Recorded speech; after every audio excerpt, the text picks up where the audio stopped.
టమాటా కోడిగుడ్డు రసం ఎలా తయారు చేసుకోవాలో చూద్దాం. అందుకు కావాల్సిన పదార్థాలు: టమాటాలు, ఉడకబెట్టిన కోడిగుడ్లు, ఉప్పు, కారం, పసుపు, అల్లం వెల్లుల్లి పేస్టు, ఉల్లిపాయలు, తెరమాత గింజలు.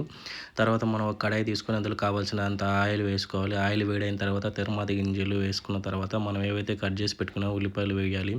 ఆ ఉల్లిపాయలు కూడా ద్వారగా వేయించాలి. ద్వారగా వేయించిన తర్వాత మనం రెడీ చేసి పెట్టుకున్న అల్లం వెల్లుల్లి పేస్ట్ ఉంటుంది కదా, అది కూడా అందులో యాడ్ చేయాలి.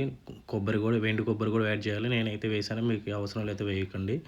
అవి వేగిన తర్వాత మనం ముందుగా కట్ చేసి పెట్టుకున్న టమాటాలు, తర్వాత ఉప్పు, కారం, పసుపు కూడా అందులోనే యాడ్ చేయాలి. ఇదైతే నేను చిన్నప్పుడు గవర్నమెంట్ స్కూల్కి వెళ్ళినప్పుడు ప్రతి బుధవారం అక్కడ పెట్టేవాళ్ళనమాట. చాలా ఫేమస్, చాలా ఇష్టంగా తినేవాళ్ళం. ఇలా ఉప్పు, కారం కలిపిన తర్వాత 2 నిమిషాలు మగ్గనివ్వాలి. మగ్గనిచ్చిన తర్వాత మనం వాటర్ యాడ్ చేసుకోవాలి.